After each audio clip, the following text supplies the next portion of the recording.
Good, happy Wednesday morning, April 3rd, 2019. I'm Riley King, and welcome to the Riley King Newscast right here on the Riley King Network. Let's begin. Brady Sullivan agrees to pay 500,000 fine over contaminated soil dumped in Londonderry.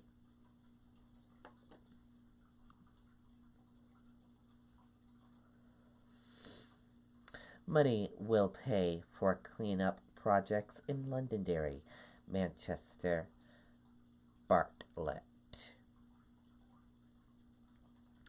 Real estate developer Brady Sullivan is settling a case with the state of New Hampshire and agreeing to pay a fine. The settlement stems from hundreds of tons of soil removed from the Mill West site in Manchester. The State Department of Environmental Services said that contaminated soil ended up in a gravel pit on Brady Sullivan owned land in Londonderry. The company has agreed to a 500,000 fine, most of which will help pay for environmental cleanup project in Londonderry, Manchester, and Bartlett.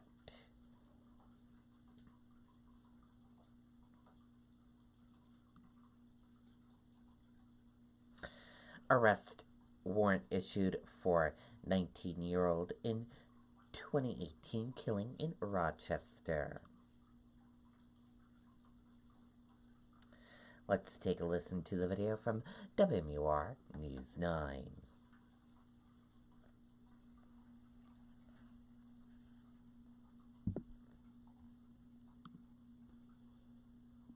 At Beltates, customers will find everything they need for a building project. The brand names you trust to perform. And with a fleet of over 50 delivery vehicles, we deliver when and where our customers need them. Beltates Building Products. 9 locations throughout New Hampshire and Massachusetts.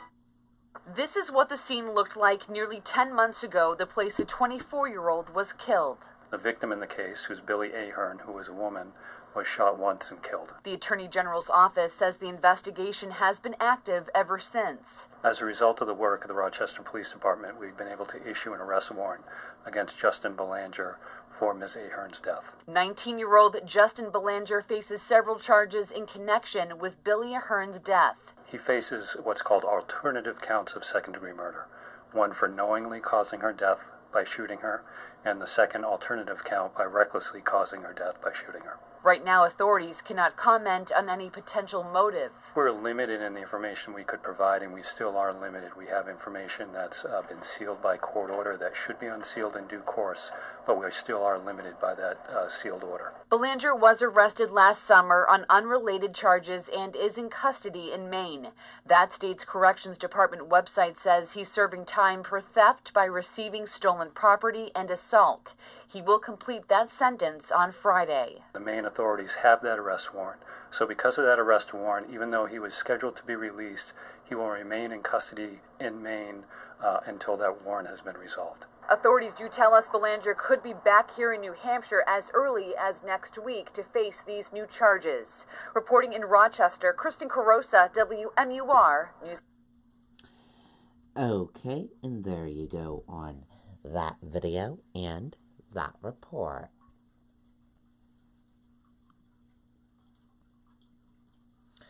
Hundreds of high schoolers set to attend Youth Summit 2019.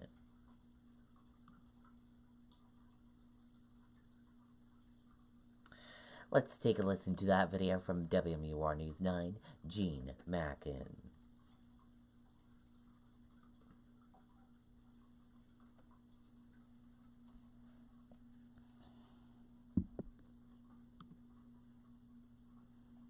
Do you need a new roof but think you can't afford it? Our average customer pays $7,500 for a total roof replacement, and we have finance plans with payment options under $150 per month. Call today. Century Roofing, we've got you covered. Sometimes kids want to hear it from kids and not so much the adults. And that's why these students will be at Youth Summit 2019, along with hundreds of their peers. On day one, they will talk openly and honestly about challenges teenagers face. Bringing all these issues together and being able to address them, all these teen issues like bullying, anxiety, mental illness, drug abuse, things like that are kind of taboo. We all kind of relate with each other, and it's a lot easier to talk about these like issues or topics that like a lot of people don't want to bring up, but talking to like a friend or a peer is a lot easier. Day 2 of Youth Summit 2019, hosted by Dartmouth Hitchcock Health, is for the adults. Parents, educators, lawmakers, and community leaders are invited to hear what students have to say. Headliners at the summit include Olympic gold medal skier Hannah Carney and Jim Wahlberg, executive director of the Mark Wahlberg Youth Foundation. But the real stars are the teenagers. Having an open discussion and seeing what other teens think and having a true discussion with no fear of anyone judging. The goal is for teens and adults to carry an open conversation back to their communities with real solutions. In Concord, Jean Mackin, WMUR News 9. Okay, and there you go on that video and that report.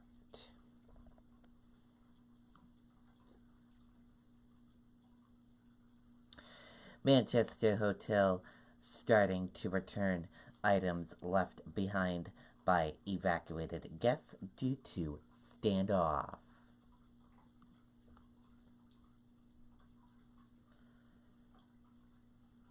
Let's take a listen to that video from WMUR News 9.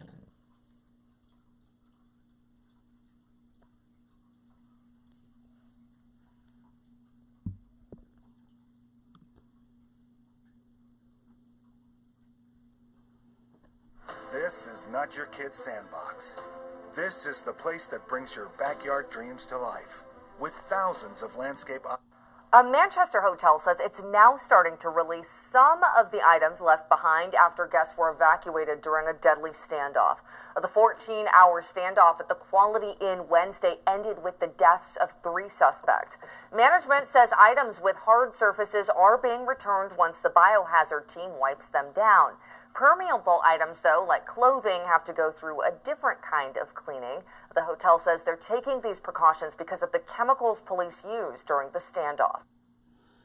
Okay, and there you go on that video and that report.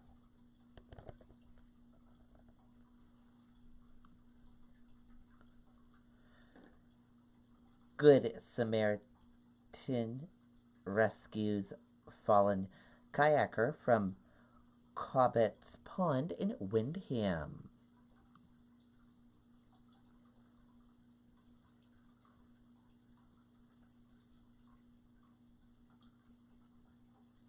Take a look at this photo. And this is photo taken from the scene.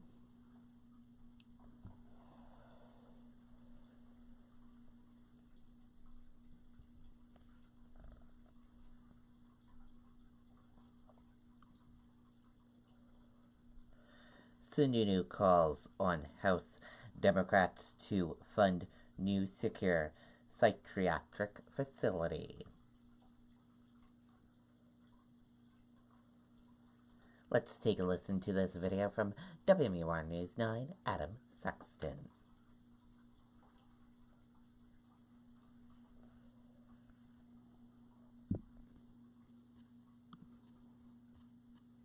Goodale's Bike Shop is New England's largest bicycle store. April 4th through the 15th, we are celebrating our 100th anniversary with store-wide savings on bicycles and accessories. Over 3,000 bicycles ready to roll. We guarantee you smiles for miles. Goodale's Bike Shop, the right bike, the right fit, right now. Governor Chris Sununu is calling on State House Democrats to restore $26 million he asked for in the state budget to build a new 60-bed secure psychiatric facility.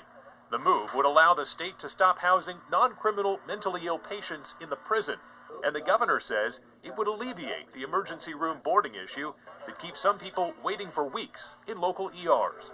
This is not my plan. This was the stakeholders' plan. This was the family's plan. And this is the right plan. House Democrats balked at the price tag and what they say is a lack of detail with this proposal. Many believe there are ways to create capacity at the state hospital less expensive than a new building. Every year we'll have to be back looking at staffing the facility and making sure it's operating correctly.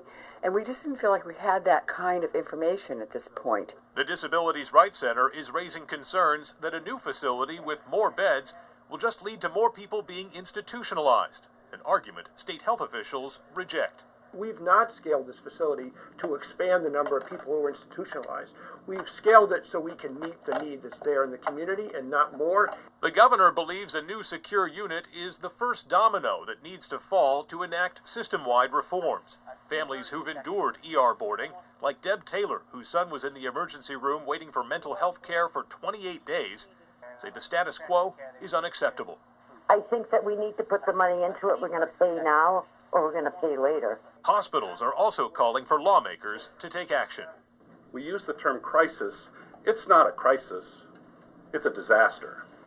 The budget is expected to move out of committee tomorrow and pass with the support of the House Democratic majority. Senate leadership hasn't exactly been eager to weigh in on this situation, saying they want to see exactly what the House sends to them before they comment. Reporting live in the newsroom, Adam Sexton, WMUR News Now. Okay, and there you go on that video and that report. And we want to hear from you. Our question of the day is, what do you think about this? Do you think this is a good idea or bad idea? Comment below and let us know. We want to hear from you.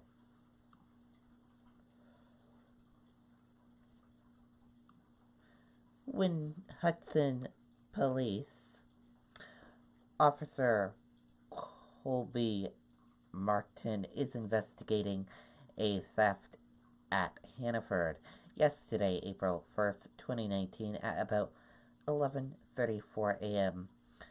She would like your help identifying the person in this image. If you know the subject in the image or have any information in this case, please contact Officer Morton at 603-886-6011 or see Morton at hudsonnewhampshire.gov.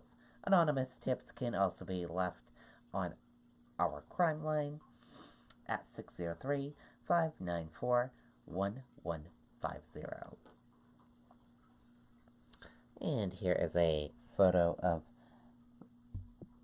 that person. If anyone has any information, call the Hudson Police Department. And again, this happened at the Hannaford on April 1st at 11:34 a.m.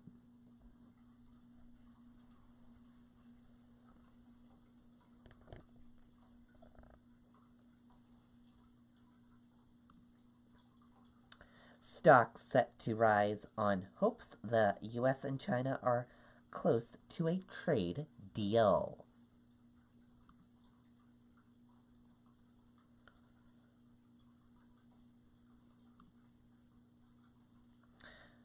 U.S. stock futures climb Wednesday on optimism over U.S.-China trade deal. President Trump tees up 2020 fight with swaps at Biden.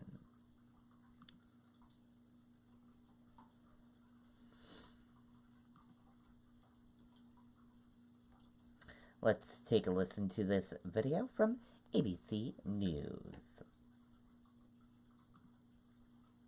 Xfinity lets you search Netflix, Prime Video, and YouTube with the sound of your voice. Click, call, or visit a store today. President Trump and the plan he says that will replace Obamacare. Just days after backing a full repeal of Obamacare and saying the Republican Party would be the party of health care, now he says the plan won't be revealed until after the 2020 election. Here's ABC's chief White House correspondent, Jonathan Karl. 1 week after saying he would make the Republicans the party of health care. I understand health care now, especially very well. A lot of people don't understand it. President Trump now says that will have to wait until after the 2020 election. The backtracking started last night with a tweet. Vote will be taken right after the election when Republicans hold the Senate and win back the House. The president's initial promise of a Republican health care plan came after he decided last week to attempt to completely terminate Obamacare through the courts, a move that could leave tens of millions of people without health insurance.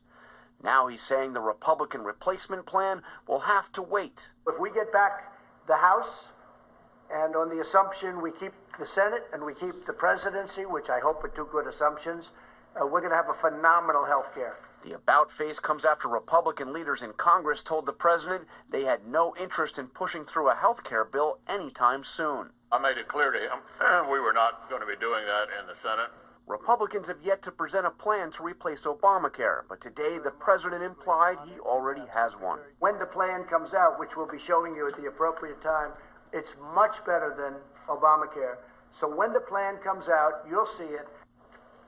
John Carl with us live tonight at the White House. And John, President Trump talked about that plan right there. He said when it's available, the public will see it to replace Obamacare. And I know our team reached out to Republican Majority Leader Mitch McConnell's office. Are Senate Republicans aware of any plan tonight?